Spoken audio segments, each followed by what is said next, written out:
जी नमस्कार, स्वागत है आपका। मैं हूं अविनाश भट्ट। आज जब ऐसी परिस्थिति है कि कोई अपनी जवाबदेही लेने को तैयार नहीं है हमारे देश में, ना हमारे प्रधान सेवक सामने आकर कह रहे हैं कि जितनी भी गलतियां हुई, जितने भी हमारे लोग मरे, उनकी जवाबदेही मैं लेता हूं।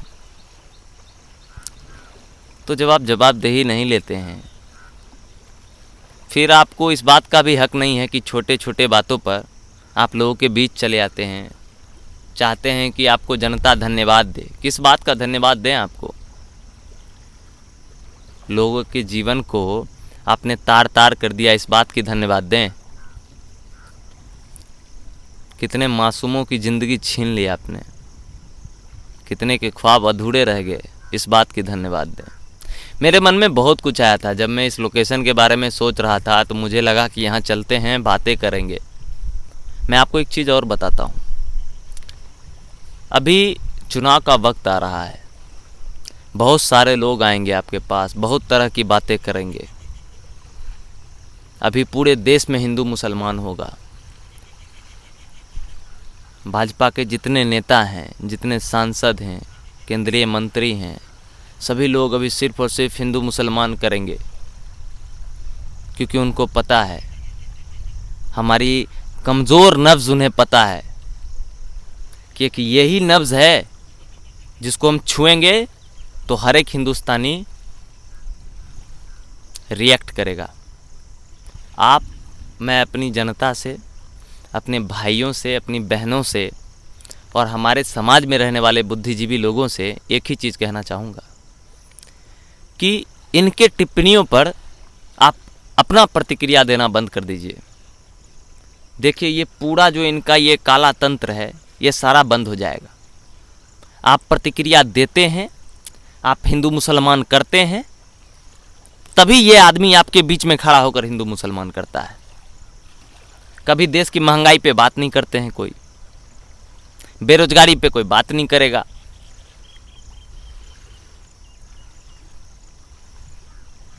वैश्विक महामारी पे कोई बात नहीं करेंगे, वैक्सीनेशन पे कोई बात नहीं करेंगे।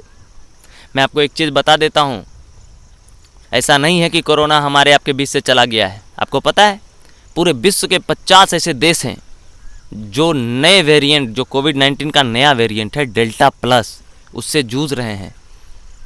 आपके देश में भी, यहाँ तक कि मुंबई में, दिल्ली में, केरला में केसेज आ रहे हैं।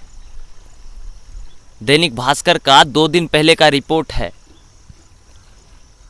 कि थर्ड फेज में सबसे ज़्यादा बच्चे इन्फेक्टेड हैं, 50% से ज़्यादा बच्चे इन्फेक्टेड हैं।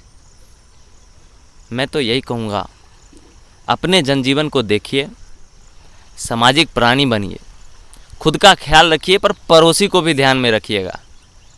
वो भले किसी दूसरी जात का होगा, भले किसी दूसरी धर्म का होगा,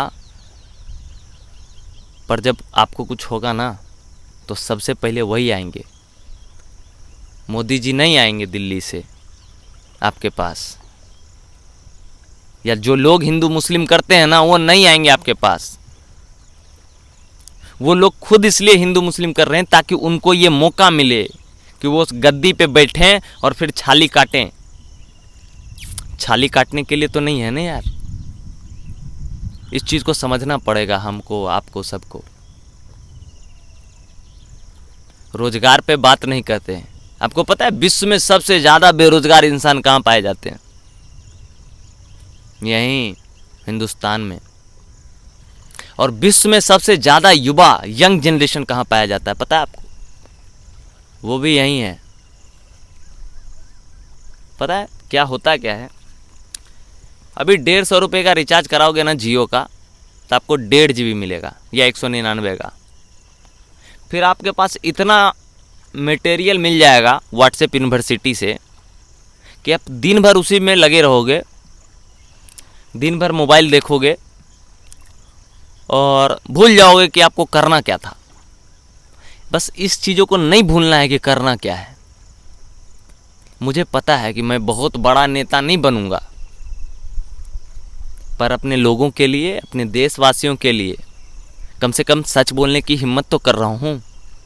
मुझे खुशी है इस बात की। पर पर दुख एक जगह और होता है। दुख होता है, मुझे पता है आप लोगों का प्यार है। शेयर कीजिए वीडियो हमारा, और मेरा चैनल भी सब्सक्राइब कर दीजिएगा। ज़्यादा फेमस आदमी नहीं है हम, छोटा सा आदमी है, छोटा समाज, कहीं छोटे से समाज से आते हैं। हमको कोई बड़ा सेलिब्रिटी बनने का शौक़ नहीं है। हमको शौक़ है सिर्फ एक बात का, कि जो लोग इन तमाम चीज़ों को बरगला रहे हैं, हमारे समाज में रहने वाले लोगों का ध्रुवीकरण कर रहे हैं, उन लोगों को सबक सिखाने का मकसद है हमारा। दूसरी चीज़ें, अभी कोविड-19 पे आते हैं, वैक्सीनेशन पे। पिछले दिनों जब मोदी जी आए, साक्षात्कार किए देश की जनता से, तो बोले कि 21 तारीख को जो है अंतर्राष्ट्रीय योग दिवस है। उस दिन जो है, उस दिन से पूरा हिंदुस्तान में सबको फ्री में वैक्सीन मिलेगा। अच्छा बात है भाई, वैक्सीन मिलेगा। फिर पता है क्या हुआ? एक ही दिन में एक एक राज्य लाखों लाखों वैक्सीन कर दिया, वैक्सीन दे दिए जनता को। मतलब एकदम विश्व रिकॉर्ड बना रहा है हिंदुस्तान। अखबार के एकदम बड़े बड़े पन्ने पे सामने में आ रहा है, विश्व रिकॉर्ड बना दिया हिंदुस्तान अपना। कहाँ का विश्व रिकॉर्ड भाई? विश्व रिकॉर्ड नहीं बनाए हम, आपकी जानकारी बता रहे, हमसे ज़्यादा चाइना ना लगा चुका है। और दूसरा चीज़ कि भैया 21 दिन के लिए वैक्सीनेशन कैंपेन था क्या? हैं? पहला दिन उस 21 तारीख को विश्व रिकॉर्ड बना दिए, अब 22 तारीख को ज़रा वैक्सीने नहीं मिल रहा है।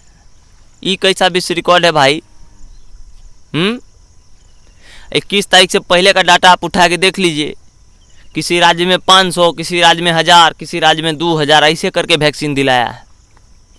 एक के बार 21 तारीख आया, उसी राज्य में 4-4 लाख 5-5 लाख वैक्सीन लगना शुरू हो गया। मतलब आपके पास वैक्सीन था और आप लगा नहीं रहे थे। क्यों नहीं लगा रहे थे? इस पर कोई सवाल नहीं पूछेगा। गोदी मीडिया जो है ना, स्ट्रीम मीडिया खोल के बैठ जाते हैं ना, अंजना ओम मोदी। गोदी मीडिया किसको कहते हैं?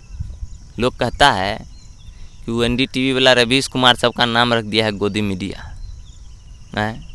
अरे बुड़बक, नाम रख दिया है गोदी मीडिया तो तुमको समझना चाहिए ना, काहे बोल रहा तुमको गोदी मीडिया? सच्चे में गोदी मीडिया लग रहे हो, हमको भी अब लगते हो गोदी मीडिया। ये कौन कौन दा एंकर है महाराज ही ना? अंजना ओम मोदी और सुधीर चौधरी, मतलब कर क्या रही है लोग? अर्नब गोस्वामी। भैया जी इंग्लिश बोलना अच्छी बात है, सदुपयोग करिए। अगर अंग्रेजी आता है ना तो उसका सदुपयोग करिए। अंग्रेजी में वैसा चीज़ बोलिए जिससे जनता के कल्याण हो।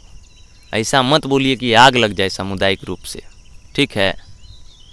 कुछ अच्छा करिए। जीवन एक गो है, कै गो है? एक गो ना है। एक ही बार पैदा लिए हो, एक ही बार मर जाओगे, तो उसमें भी कोई कर्म का काम करके जाओ ना रे, कि मरने के बाद लोग याद करेगा। तो गोदी मीडिया को हमारी तरफ से नसीहत है कि अपने फर्ज को निभाइए, है ना? इस तरह से भागिए मत, बिकिए मत। आपको लोकतंत्र का चौथा स्तंभ काहे बनाया गया था? इसीलिए बनाया गया था कि जब सत्ता और शासन, है ना, अत्याचारी हो जाएगा, तब उसके मुंह में माइक डाल के पूछेंगे सच्चाई। इसीलिए बनाए थे ना।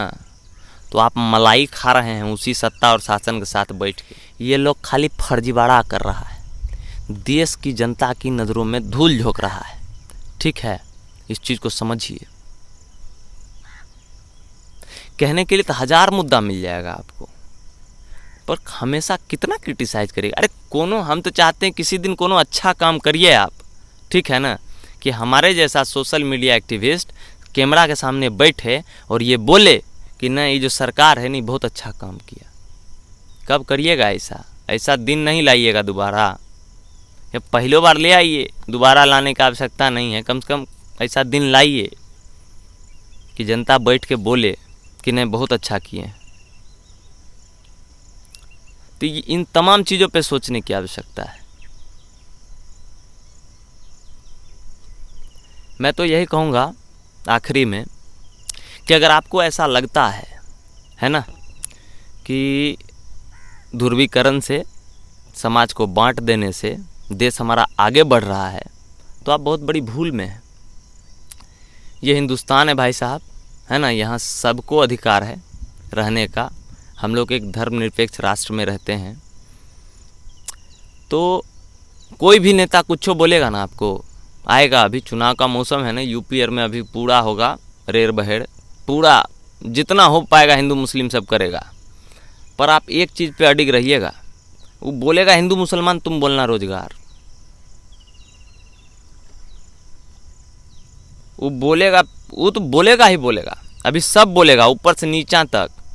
अभी सब लोग अपने पद की गरिमा भूल जाएंगे। अमित शाह भूल जाएंगे कि हम गृह मंत्री हैं, ठीक है। अभी राष्ट्रपति जी भूल गए कल परसों कि उनका टैक्स नहीं कटता है। बताइए, देश को प्रथम व्यक्ति का टैक्स कटता है। अरे महामहिम, काहे ऐसे कर रहे हैं आप? आपका कोई संवैधानिक पद है, बड़ा इज्जत है हम लोगों के मन में, उसके लिए ऐसे मत धूमिल करिए। हमको आप पे टिप्पणी करने का कोई अधिकार नहीं है, क्षमा चाहेंगे। मगर इस तरीके से बोलते हैं ना, तो ऐसा नहीं है कि सिर्फ हिंदुस्तान में ही लोग सुनता है। आप इतने बड़े देश के यशस्वी राष्ट्रपति हैं, तो आपको पूरा विश्व सुनता है। तो थोड़ा सर कृपा करिए और आप अडिग रहिए, ठीक है ना। लोगों के बातों को में आना नहीं है, जात पात में बंटना नहीं है। एक चीज़ कभी नोटिस किए हैं, देश की राजनीति जब एक्टिव होती है तो वहाँ हिंदू मुसलमान में लोग बांट देते हैं। आज जब पंचायत राज वाला शुरू होता है, मुखिया वाला चुनाव अगर शुरू हो जाएगा, तो वहाँ आपको जात पात में बांट देगा। उस समय आप हिंदू नहीं रहते हैं, उस समय आप हो जाते हैं गुआर, आप हो जाते हैं चमार, आप हो जाते हैं बवाजी, आप हो जाते हैं राजपूत, आप हो जाते हैं भूमियार। तो बताइए, तब ये बंटवारा कौन बात का है भाई? आज दूसरे समय में हो जाते हैं तुरंत हिंदू और मुसलमान। सब ये तमाम ध्रुवीकरण सिर्फ और सिर्फ सत्ता पाने के लिए की जाती है, और सिर्फ उन्हीं राजनीतिक लोगों के द्वारा की जाती है जिन्हें न समाज से कोई मतलब है, न समाज में रहने वाले लोगों से मतलब है। फर्जी राष्ट्रवादी है सब, समझे। राष्ट्र किससे बनता है? राष्ट्र में रहने वाले लोगों से ना। अगर उन्हीं लोगों की चिंता और परवाह नहीं करेंगे हम, तो फिर वैसे राष्ट्र का क्या करेंगे? बहुत तरह की चीज़ें हैं। लास्ट में यही कहूँगा कि देखिए, कोरोना हमारे बीच से गया नहीं है, भगवान न करे कि ऐसा हो। मगर थर्ड फेज़ जिस तरीके से न्यूज आ रहा है पूरे वर्ल्ड में, जिस तरीके से त्राहिमाम मची हुई है अभी, तो थर्ड फेज़ आने वाला होगा। तो सब लोग सुरक्षित रहिए, घर में रहिए। और एक चीज़ और कहेंगे, वैक्सीन ज़रूर लीजिएगा। अरे मर्दे, इस सरकार को दे न दे, कम से कम वैक्सीन तो दे रहा है फ्री में, ले लीजिए धनाधन। क्या पता वो भी कल अडानी अंबानी बेचने लगेगा, है ना। वैक्सीन ले लीजिए और घरे में रहिए। अपने बच्चों को ज़्यादा सुरक्षित रखिए, क्योंकि बच्चों को ही ज़्यादा दिक्कत है इस डेल्टा प्लस वाले से। जो भी लोग असुरक्षित हैं, जो भी लोग मास्क नहीं पहनेंगे, उनको दिक्कत हो जाएगा। बिना मतलब घर से बाहर नहीं जाना है, वैक्सीन लगाना है। और जहाँ भी दिक्कत महसूस हो, है ना, जो सिम्पटम्स है कोरोना का, बेहतर जानते होंगे सिम्पटम्स क्या है, तो उसी समय जो इनिशियल इलाज है उसको करना है। मेरे प्यारे देशवासियों, आखिरी में इतना ही कहूँगा, अपना ख्याल रखिए, खुश रहिए। और इन तमाम लोगों के बारे में चिंता छोड़ दीजिए। ये लोग कुछ नहीं है, बरसाती मेंढक है हो। सब खाली चुनाव के समय आता है, टर टर टर टर चालू कर देता है। चुनाव चल गया, लोग नेता बन गए, मंत्री बन गया, फिर जनता कहाँ गया, किसी को कोई मतलब ही नहीं है। हिंदू मुसलमान फिर गया तेल लेने, फिर ये माल छापेंगे 5 साल, अब फिर आ जाएंगे हिंदू मुसलमान करने। तो इस सब में मत पड़िए। और अगर हमारा बात अच्छा लगता है, हमारा चैनल सब्सक्राइब करिए। मालिक बहुत मेहनत कर रहे हैं आप लोगों के लिए, और ऐसा व्यू खोज के लाते हैं, और आगे भी बहुत अच्छा व्यू खोज के लाएंगे। चैनल सब्सक्राइब करिए, छोटका भाई पर आशीर्वाद बनाए रखिए। धन्यवाद।